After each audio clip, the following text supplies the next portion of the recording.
नमस्कार जनसंवाद में आपका स्वागत है दोस्तों। आज हो गया 6 नवंबर। फटाफट ब्रेकिंग न्यूज़ निकल के आ रही है, करके आपको विस्तार से बताएंगे। तो दोस्तों पहली बड़ी खबर निकल के आई है, आपको बता दें वीडियो में तगड़ा हमला दिखाया है। आपको बता दें गाजा में एक बार फिर से इजरायली सेना पर कहर बनकर टूटे हमास के लड़ाके घरों और सुरंगों, जिन इलाकों में मलबा है उन इलाकों में निकलकर हमास के लड़ाके दाग रहे हैं, टैंकों को बना रहे हैं निशाना, भीषण अटैक कर रहे हैं, मार रहे हैं, ताबड़तोड़ कर रहे हैं हमला। दूसरी खबर में आपको बताएंगे मोसाद के चीफ हुए सरेंडर। जी हाँ, हमास के सामने मोसाद चीफ सरेंडर बोले आखिर $170 मिलियन से बनी हमारी जो टैंकें हैं उनको कैसे ख़त्म कर दे रही है महज एक RPG रॉकेट। यह है कोई ऊपरी शक्ति। तीसरी खबर में बताएंगे इजराइल को अमेरिकी समर्थन के खिलाफ हजारों लोग व्हाइट हाउस को घेरा। चौथी खबर में बताएंगे भड़के बराक ओबामा ने दी धमकी, कहा आखिर इजराइल जो कर रहा है वो मानवता के है खिलाफ। ये भी हम आपको बताएंगे। और अगली खबर में आपको बताएंगे कैसे गाजा में युद्ध विराम के मुद्दे पर US और अरब देशों में भिड़ंत। बैठक में मुस्लिम नेताओं ने ब्लिंकन को खूब सुना। एक एक करके आपको विस्तार से बताएंगे, लेकिन उससे पहले एक छोटा सा निवेदन, अगर आपने चैनल को सब्सक्राइब नहीं किया तो पल पल के अपडेट के लिए चैनल को सब्सक्राइब करना ना भूलें। दोस्तों दरअसल पहले बड़ी खबर निकल के आई है, आपको बता दें भीषण अटैक। दरअसल एक बार फिर से गाजा पट्टी में हमास के लड़ाकों ने भीषण बमबारी की और भीषण अटैक किया है। इजरायली सैनिकों की बख्तरबंद गाड़ियां, टैंकों को किया है पूरी तरीके से तबाह। जी हाँ, दरअसल आपको बता दें इजरायली सेना ने भीषण अटैक करके कई सैनिकों को मौत के एक घाट उतार दिया है, ताबड़तोड़ अटैक किया है। और इस पूरे मामले में आपको बता दें गाजा पट्टी की बात करें तो गाजा पट्टी में पूरी तरीके से हाहाकार मचा दिया है। इजरायली सेना पर कहर बनकर टूट रहे हैं। खास करके इजरायली सेना जितना अंदर घुस रही है उतने बड़े पैमाने पर अटैक किया जा रहा है। ये खबर निकल के आई है कि मार्कवा टैंक को देखते ही देखते RPG रॉकेट से जो है वो RPG रॉकेट से ही ध्वस्त कर दिया जा रहा है। कल हमास के प्रवक्ता अबू अबैदा ने कहा है कि फिलहाल इस पूरे हमले में पिछले 24 घंटे में लगभग 17 से ज़्यादा सैनिक, 19 से ज़्यादा बख्तरबंद गाड़ियाँ, 9 से ज़्यादा टैंक, कई गाड़ियां, कई सैन्य अफसर जो कि कुछ घायल भी हैं उनको तबाह कर दिया गया है। ये 24 घंटे की रिपोर्ट निकल के आई है। एक और खबर निकल के आई है, मोसाद चीफ भी हुए पूरी तरीके से परेशान। बोले समझ नहीं आ रहा है कि आखिर किस तरीके से हमारे टैंकों को, जो $170 मिलियन से बने टैंकों को कैसे RPG रॉकेट कर रहा है ध्वस्त। हमें विश्वास नहीं है। जी हाँ, दरअसल मोसाद चीफ दानी ने इजरायली अखबार में लिखा कि मुझे समझ नहीं आ रहा है कि आखिर ये हो क्या रहा है। आखिर हमारे टैंकों जो इजराइल में बने हैं उनकी कीमत $170 मिलियन, उन्हें RPG रॉकेट द्वारा कैसे नष्ट किया जा सकता है, ये मुझे विश्वास नहीं है। और उस पर पूरी तरीके से उन्होंने बड़ा हमला और कहा है कि ये सिचुएशन किसी भी कीमत पर ठीक नहीं है। इस पर कोई अंदरूनी ताकतें जो है वो काम कर रही हैं, यानी एक तरीके से अल्लाह का कर्म, अल्लाह का चमत्कार जो है वो हमास के रॉकेट में घुस गया है। अगली एक और अपडेट इजराइल को अमेरिकी समर्थन खिलाफ हजारों की भीड़ ने घेरा। व्हाइट हाउस लगे फलस्तीन आजाद के नारे। जहां दरअसल हमास और इजराइल के युद्ध जारी है और इजरायली सेना लगातार हमास के ठिकानों को निशाना बना रही है। इसी बीच व्हाइट हाउस के गेट पर कई फलस्तीनी समर्थकों ने प्रदर्शन किया। उनकी मांग है कि गाजा में तत्काल प्रभाव से युद्ध विराम हो। साथ ही प्रदर्शनकारियों द्वारा अमेरिका के इजराइल को दी जा रही सहायता को बंद करने की भी मांग की गई है। आपको बता दें अब खबर निकल के आई है कि फलस्तीनी समर्थक प्रदर्शनकारियों ने इस दौरान व्हाइट हाउस को लाल रंग पोत दिया है। इस दौरान वाशिंगटन DC शहर के सड़कों में लंबा जाम लगा है। प्रदर्शनकारियों द्वारा नदी से समुद्र तक फलस्तीन आज़ाद होगा जैसे नारे लगाए गए हैं। फलस्तीनी झंडों के साथ काले और सफ़ेद कपड़े पहने हुए प्रदर्शनकारियों में ज़्यादातर युवा लोग थे। प्रदर्शनकारियों ने गाजा में बह रहे खून के खेल को प्रतीकात्मक रूप से व्यक्त करने के लिए व्हाइट हाउस के गेट पर लाल रंग छिड़क दिया।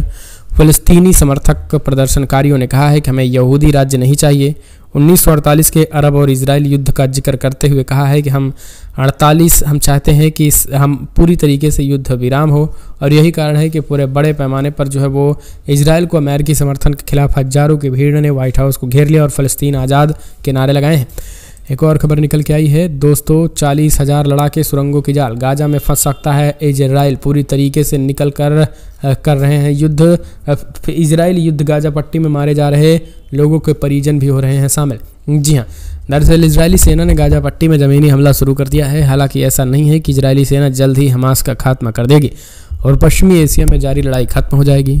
हमास से जुड़े 2 सूत्रों का दावा है कि हमास के पास इतनी ताकत है कि वो इजराइल को लंबे समय तक रोके रख सकता है और इस दौरान अंतर्राष्ट्रीय दबाव को चलते इजराइल युद्ध विराम करने के लिए मजबूर हो जाएगा। हमास को यह भी लगता है कि युद्ध विराम की शर्तों और इजरायली बंधकों को छोड़ने के बदले वो कई फ़लस्तीनी कैदियों को भी छुड़ा सकते हैं। हमास से जुड़े कई लोगों ने बताया है कि हमास के लोगों ने भारी मात्रा में हथियार, मिसाइलें, खाना और दवाइयों का स्टॉक अपने पास जमा कर लिया है। हमास के पास करीब 40,000 लड़ाके हैं और गाजा पट्टी में फैले सुरंगों के जाल की मदद से फ़लस्तीनी संगठन को लगता है कि वो महीनों तक इजराइल को इस लड़ाई में फंसाए रख सकते हैं। हमास की योजना घनी आबादी घनत्व वाले गाजा पट्टी के इलाके में इजरायली सेना खिलाफ गुरिल्ला युद्ध लड़ने की है। इसमें इजराइल की सेना को पूरी तरीके से पछाड़ा जा सकता है। हमास ने कतर की मध्यस्थता के माध्यम से अमेरिका और इजराइल को परोक्ष रूप से ये संदेश दे दिया है कि वो इजरायली बंधकों को छोड़ने के बदले इजराइल की जेलों में बंद फ़लस्तीनी कैदियों की रिहाई चाहते हैं। इतना ही नहीं, हमास की योजना ये भी है कि युद्ध विराम की शर्तों के तहत इजराइल के विस्तार को भी रोका जाए और गाजा पट्टी में जारी इजराइल की नाकेबंदी को भी खत्म कराया जाए। वहीं इजराइल पर युद्ध विराम का दबाव बढ़ रहा है और दुनिया भर में इजराइल की कार्रवाई के खिलाफ विरोध प्रदर्शन शुरू हो चुके हैं। तो इस तरीके से ये बहुत बड़ी खबर निकल के आई है और आपको बता दें यहाँ सुरंगों का जाल बना हुआ है। एक और खबर निकल के आई है, गाजा में फौरन युद्ध विराम पर अमेरिका और अरब देशों की वार्ता नाकाम, इजरायली हमलों में करीब 10,000 की मौत। संयुक्त राज्य अमेरिका और अरब साझेदारों के बीच शनिवार को गाजा पट्टी में तत्काल जो है वो युद्ध विराम की आवश्यकता पर सहमति नहीं बन पाई है क्योंकि इजरायली सैन्य हमलों में संयुक्त राष्ट्र आश्रय और एक हॉस्पिटल में कई नागरिकों की मौत हो गई। इजराइल ने कहा कि गाजा पट्टी पर नियंत्रण रखने वाले हमास के उनका साथ मुठभेड़ अभी भी जारी है। इजराइल की सेना ने कहा है कि उसने गाजा शहर को घेर रखा है। हमास को पूरी तरीके से कुचल देना ही उसकी प्रारंभिक लक्ष्य है। वहीं इजराइल और हमास के बीच चल रहे मुठभेड़ों के बीच गाजा पट्टी में सबसे बड़े बड़े धुएं के गुबार भी उठ रहे हैं। आपको बता दें, गाजा में हमास के नियंत्रण स्वास्थ्य फिलिस्तीन कहा कि पिछले एक महीने में युद्ध में लगभग 10,000 से ज़्यादा लोग मारे गए हैं। युद्ध विराम पर नहीं बनी बात। जॉर्डन के विदेश मंत्री अयमान सफादी ने कहा कि अरब देश तत्काल युद्ध विराम चाहते हैं। उन्होंने जोर देकर कहा है कि पूरा क्षेत्र नफरत के समुद्र में डूब रहा है, आने वाली पीढ़ियों को भी प्रभावित करेगा। हालांकि अमेरिकी विदेश मंत्री एंटनी ब्लिंकन ने कहा है कि हमारा विचार है कि संघर्ष विराम से हमास अपनी जगह पर ही रहेगा। हम फिर से संगठित होने और 7 अक्टूबर को जो हुआ उसे दोहराने के लिए फिर से पनपे जाएंगे। उन्होंने कहा कि नागरिकों की रक्षा करने, सहायता प्रदान करने और विदेशी नागरिकों को बाहर निकालने में मानवीय रुकावटें महत्वपूर्ण हो सकती हैं, लेकिन इजराइल अभी भी अपने उद्देश्य हमास को हार को प्राप्त करने में सक्षम है। तो उन्होंने कहा है कि अगर हम अभी इस युद्ध को रोक देंगे तो हमास फिर उसी स्थिति में आ जाएगा।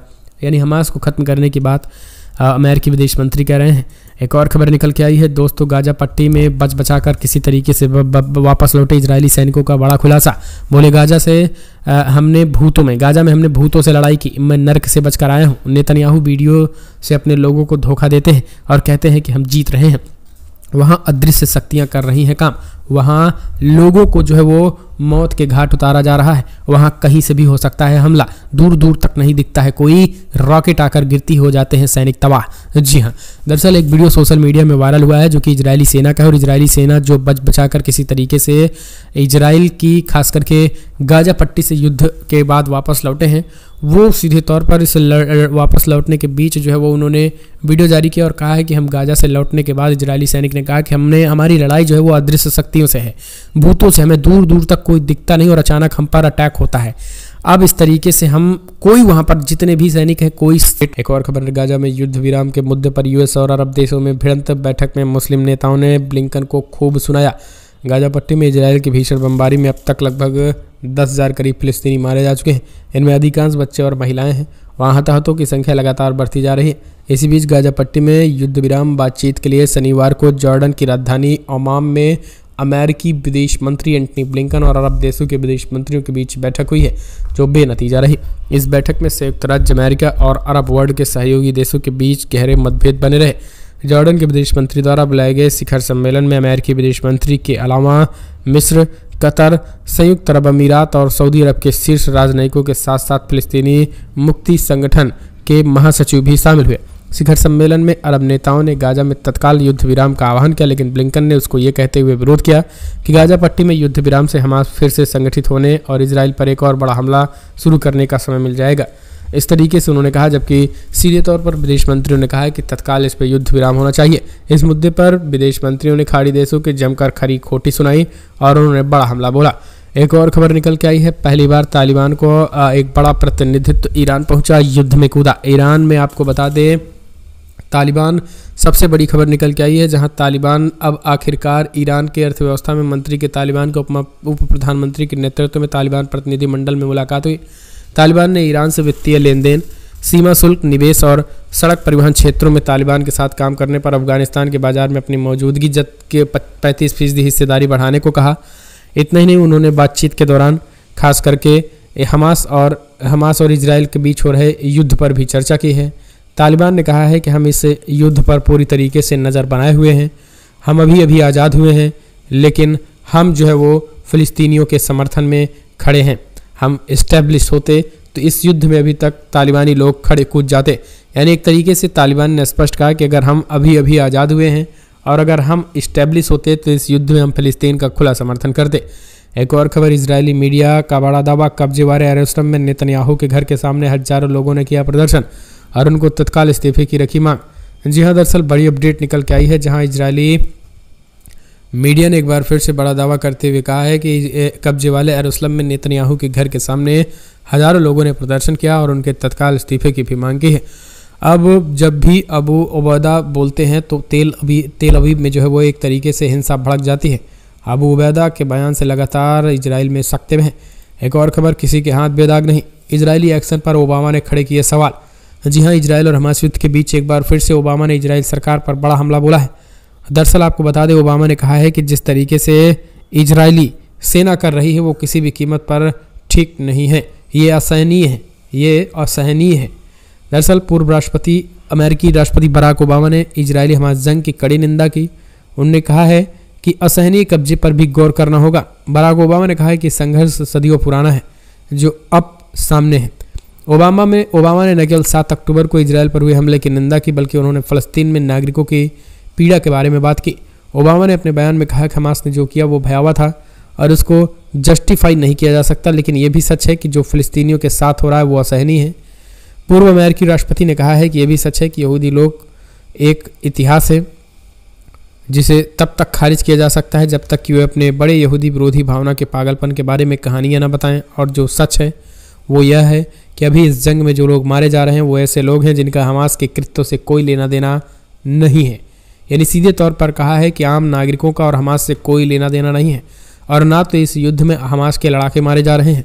हमास के जितने भी लड़ाके हैं वो सब अंडरग्राउंड हैं और जितने भी लोग अभी तक मारे गए हैं वो सब निर्दोष हैं।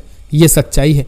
उन्होंने कहा है कि इजराइल किसी भी तरीके से इस युद्ध को नहीं जीत सकता, इस तरीके से मानवता को मार करके। एक और खबर निकल के आई है दोस्तों, इजराइल का समर्थन कर बाइडेन ने खुद के पैर पर मार ली है कुल्हाड़ी। अमेरिकी राष्ट्रपति की बड़ी मुश्किलें। अमेरिकी राष्ट्रपति जो बाइडेन इजराइल और हमास संघर्ष पर अपने रुख को लेकर मिशिगन के मुस्लिम मतदाताओं का समर्थन तेजी से खो रहे हैं। मिशिगन में 2020 के दौरान ट्रंप को हराने के लिए हजारों अमेरिकी मुसलमानों ने बाइडेन को वोट दिया था। एक फ़लस्तीनी अमेरिकी अब्राजन वकील हमूद ने कहा है कि फ़लस्तीन के मुद्दे पर उनके रुख के कारण वो स्पष्ट नहीं है कि 2024 में बाइडेन को फिर से वोट देना है या नहीं। उनने कहा है कि बाइडेन प्रशासन यहूदी देश के लिए कोई लाल रेखा नहीं होने और युद्ध विराम के लिए कोई आह्वान किए बिना इजराइल को अटूट समर्थन दे रहे हैं, जबकि गाजा में हजारों नागरिक मारे गए हैं। होमडैन में CNN को बताया गया है कि उन्होंने बाइडेन में हमें बहुत मुश्किल स्थिति में डाल दिया है। मेरे लिए नैतिक रूप से किसी ऐसे व्यक्ति को वोट देना लगभग असंभव हो गया है जिसने वही रुख अपनाया है जो पिछले कुछ हफ्तों में अपनाया है।